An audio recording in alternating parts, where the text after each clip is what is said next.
We're starting a few minutes late, so we'll try to jump in and get going. My name is Sean Hesse. I'm an architect with a firm called Immersion Design, and I was a fellow with the Climate CoLab this year working on a resiliency contest. But I've been heavily involved with the CoLab, so they've asked me to moderate this session as well.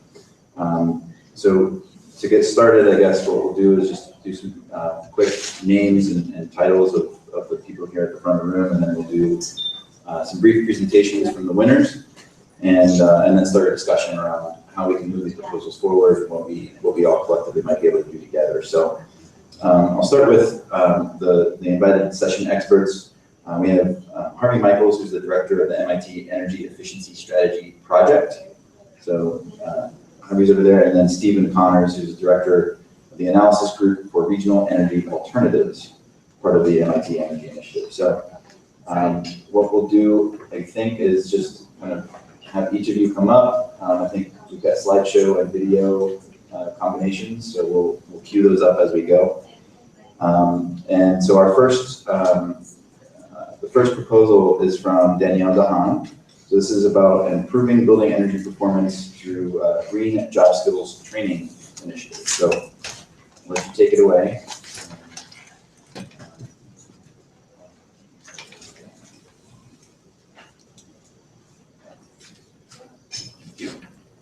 Thank you. So my name is Danielle-Dahan. I'm an energy efficiency engineer. So I look for ways to save energy in buildings. And one thing I've noticed a lot is building owners purchasing these really complicated energy management systems, control systems to control the heating and cooling systems in a building and save energy. And they're really complex, they're really expensive, and they have a lot of really cool ways to save energy. But then once the designers leave, the people who actually operate the buildings and take over often aren't skilled in the right, aren't trained in the right skills. The system starts to malfunction. And it's not maintained very well, and then all of a sudden the building is starting to use a lot more energy than it was originally intended. So you might see, a lot of times we'll see the maintenance professional, he's the one that actually gets, or she gets the phone call saying, my office is too cold in the winter when I get in the office. And rather than going into the energy management system and simply changing the control system to turn on the unit an hour earlier before she gets in and heat up the space. Instead of doing that, you might go directly to the mechanical room and just put the unit in override, quickly switch it so that it's not being controlled at all by the system, and now it's running 24/7. The fan is running at full speed and it's full heating and cooling capacity. And he or she just simply did not know how to use the program very well. It's maintained in another building on a separate computer. And as buildings become more and more complex with high performance sustainable buildings and LEED buildings, the complexity of these systems and the energy savings opportunities are growing exponentially, but yet the training is remaining stagnant. So these people aren't getting improved training to maintain these systems at all. It's like taking maybe me or you, putting us in a cockpit of an airplane and telling us to just go. It's probably not going to go well for most of us, at least. So, so I did a lot of research trying to find why are these people not receiving the right skill set, not receiving the right training, and what kinds of training programs are out there. So I found this really cool initiative that was recently launched called the BEST program, Building Efficiency for a Sustainable Tomorrow. And it won a $4 million grant from the Department of Energy recently. And that program seeks to address the training issue at the community college level. So it's trying to develop curriculum and train people in community colleges to better maintain these systems and achieve energy savings with these HVAC control systems. I did more research and found that there's nothing happening at the technical high school level. So my proposal aims to mirror the BEST program, but implement it at technical high schools, because from my experience in the industry, I found that a lot of these people maintaining the systems, they stop their education at the technical high school and enter the workforce after that. So the goal of the program is to either gear them up for the community college program at the end of the technical high school program and help get them the right training and interested in that community college program, or directly enter the field after the technical high school program and allow them to have the right skills to maintain these systems. And so I really enjoyed this Climate CoLab competition before the competition, I was mostly on my own, trying to just research it, find ideas, come up with ideas. But this helped me to get it on paper, and the voting was really cool to just get it out to all my colleagues and my network, and start to get feedback and support from my managers, my colleagues, our clients too.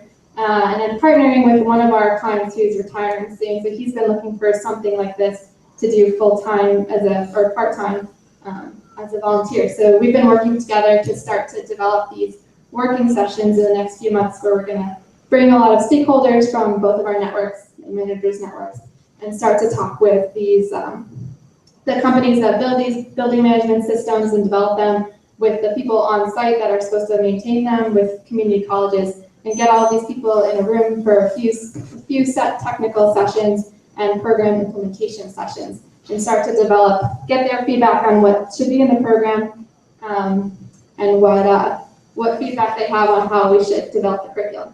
So we're doing that over the next few months, and then we're going to start hopefully launching the program within the next year or two, working directly with community colleges. So looking forward to it, gotten a lot of support, and excited to speak more about the program with everyone here and get some more feedback on it.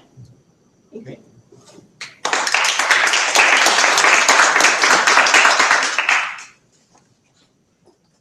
Yeah, go ahead, Sriraj. Hello, my name is Sriraj, and my proposal is called the Passive Architectural Design Index. I would just like to state a few facts before I go into what the topic is all about. The construction floor area in India is expected to increase by 80% in the coming 2 decades, as per an IEA report, and they also estimate that 32% of it is going to be conditioned floor area.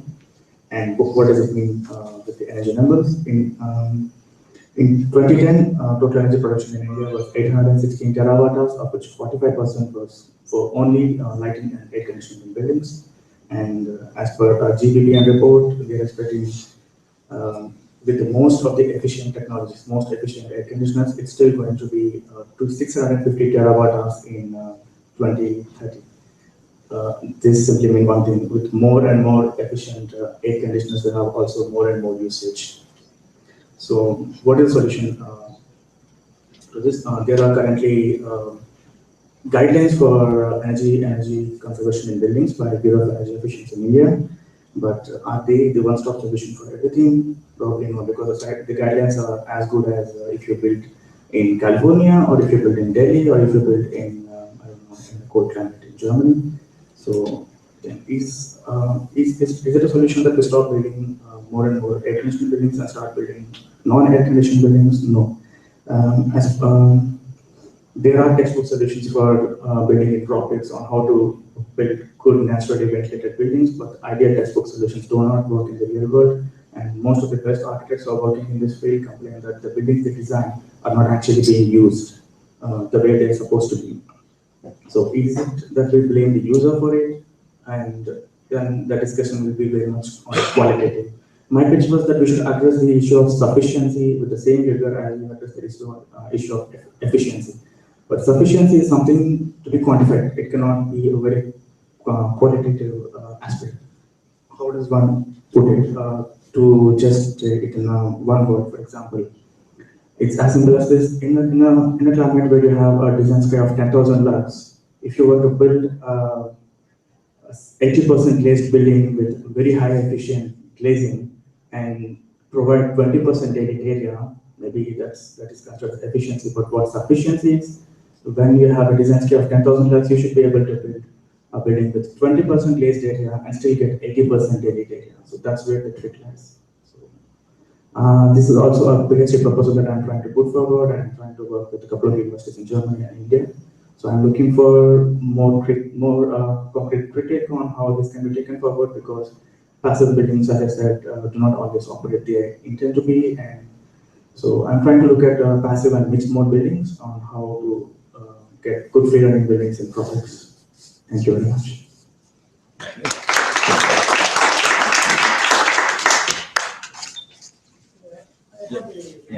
Pre-recorded video. Yep.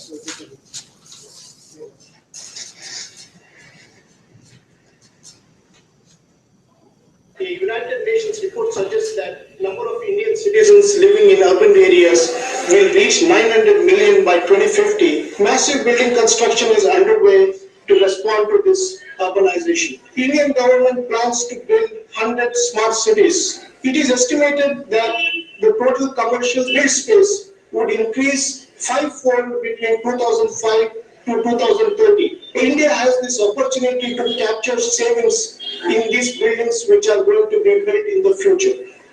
To meet these goals, a climate responsive building envelope will play a critical role. Building fenestration systems account for 80% of total energy used in commercial building in India. Climatic design is an important aspect of energy efficient building design. But climatic design is not easy to implement. So I propose COFA, Climate Optimized Fenestration Assembly. COFA will be an innovative tool that will integrate climate responsiveness in building design. During the schematic design phase, COFA will be integrated with geographical information system mapping tools. Details about the project's site data can be entered, and COFA will give customized guidelines on sustainable envelope design considering climatic zone, weather parameters, and local building codes. This will be a huge interventions towards energy savings during the schematic design phase. During the design development stage, COFA will optimize the annual energy efficiency associated with installing different envelope products like fenestration wall assemblies, diagonal fins, shading devices, and complex fenestration systems. COFA will analyze the impacts of passive design measures of ventilation, shading, and daylighting. During the post-design analysis phase, we will provide a COFA rating based on the effectiveness of the design compared to a baseline building. Nationwide enforcement of COFA guidelines will yield annual savings of 2 billion kilowatt hour. The control of greenhouse emissions at such a large scale will have a positive impact throughout the world. The proposal to cost around $1.5 million US to develop the COFA software tool, setup of lab facility for research and development, conducting field tests and validation, and financial support for the research team.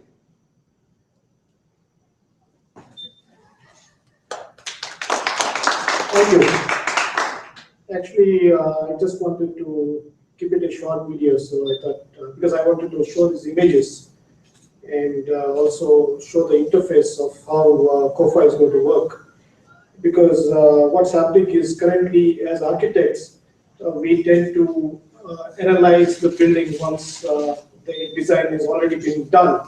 So this one, I want to do something so that during the schematic design phase itself, we can intervene into our localized, we can provide localized solutions to different site conditions. And this I initially want to start with different climatic zones in the Indian context, but I think this can go forward in other developing nations. And the thing is about developing nations, it's not about retrofitting old buildings, it's about new development. So there is a lot of opportunity because the government is planning to build 100 cities, and the commercial floor space, which is my area of interest, is the commercial building envelope. So because the heat transfer through the glazing systems is about 5 times more than in other parts of the building envelope. So the climate optimized fenestration will be the key for energy savings in the future.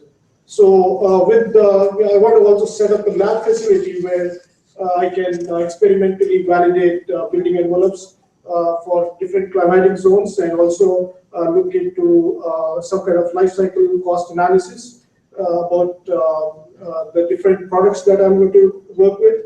And also this COFA software tool, I want to have these different templates of different companies, so there will be a direct connection with the product manufacturers, so that we can use their products and analyze their impacts on energy savings. So thank you very much. Yeah. Thank you. Okay, so let's spend just a couple of minutes and get some general feedback, I think, from both Harvey and Stephen, and then we'll either, judging how many people are in the crowd, we might be able to split up and do some smaller groups and have some smaller discussion specific to the proposals and how we might move those forward. So I'll pass the mic. So good morning, everybody. Steve Connors at the MIT Energy Initiative. Congratulations to all three of you.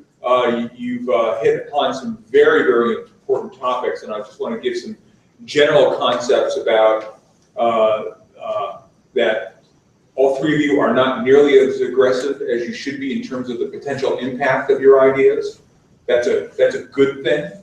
You're asking for about the right amount of money. You guys aren't looking for near enough money relative to the challenge and the benefit, okay? But let me give you a quick, a couple thoughts. Is Sriraj and Pradeep very good in terms of providing an informational tool in the design phase. I think you both hit that. Sriraj, you're aiming at providing energy efficiency standards or updated codes. But I think where it overlaps with Pradeep's is that you're both sort of aiming at, here's an additional design tool and essentially suggesting a near optimum or at least good starting point for building design based upon the local conditions of the architect or the building, the construction company or the developer in your area. And that's very, very important in the building technology program here. A few years ago, they had a team of students working on what's called Design Advisor, and they were trying to essentially do similar to what you're suggesting, Pradeep, is you use the computational models and then you have a reduced form so that an architect that doesn't want to learn Energy Plus or something like that, you know, could go in and get a sense of where they should start as opposed to copying a building design that was for Central Europe or something like that, right? So that's very good.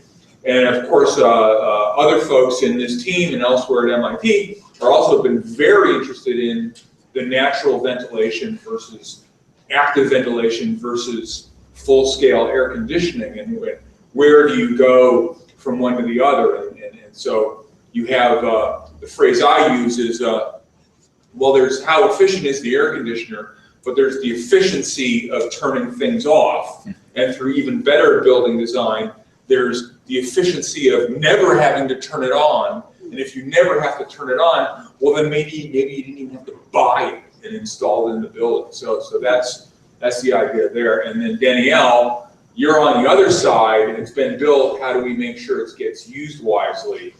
And I thought, it's a very interesting need. You found one good program for the community college. How can you get that down and train people even earlier? And then I started brainstorming as well. Green jobs are often a lot of greening existing jobs. So what about all the HVAC technicians already out there? What can we do in terms of a short certificate program? What's the balance of sort of what they can do online versus obviously the very important hands-on? And then of course in this crazy world, the building operator, the maintenance guy, he might be for a suite of buildings across the city. You know, they're remotely monitoring it, and then how do we design the program for fast implementation for the buildings that are already out there that in a retrofit mode you might have you might have put in a system post building commissioning, and then it's even a greater challenge for training the people who are responsible for operating that building. So those were my quick, short, and succinct brain dump. I'm Parker Michaels. I'm at MIT. I've been here for 6 years, focused on energy efficiency, but I got into the efficiency field while a student here in the 70s when we became more cognizant of its importance. And what's really intriguing about where the three of you are is that you're building on things that are going on, that have been done. that my colleagues, including Steve, over the years, we've done some things, but we haven't done enough. And you're finding the shortcomings and expressing important improvements. I think we also need to realize that we need to transition to why efficiency is important, which is what this whole meeting is about, with the climate focus. You can look at the analog that climate is like an asteroid speeding to Earth that's going to hit, that we need to do a lot more and a lot more aggressively, considering the worldwide issues that we need to address. And efficiency is such a huge part of the solution that finding better ways to get it done is really important calling. And I appreciate that you all are as focused on it. So I find your presentations and approaches linking together so wonderfully. And I hope that part of the conversation is together and how you might drive some things forward. We need good buildings. You all know that. We all know that. It's an important part of it. On one hand, we have to know what a good building is. And Sriraj, you're pointing out that Griha and the other standard ways of doing it are not identifying good in all the right ways, considering that that as economies grow in the developing world, the sense of what we're entitled to in terms of comfort is changing, and understanding how our built form is going to change in a way that is sufficient, as you mentioned it, or fair, is an important part of the puzzle that isn't being fully addressed yet in the other building scoring systems for what is a good building. Pradeep, you're saying, here's how we design a good building, and that having that relate to the definition of a good building in some context that's connected. And Danielle, you're putting on the table that how do we keep a building operating to be good? It may have been designed as a good building, it may have been built as a good building, but it doesn't naturally stay that way unless the people who are actually working in the building have the right training and tools to get it done. So to me, the real elegance here is finding a way. As Steve said, you need more money, and one reason why you will get more money is that if together you've created something which is a very substantial and impactful element of the solution to climate change.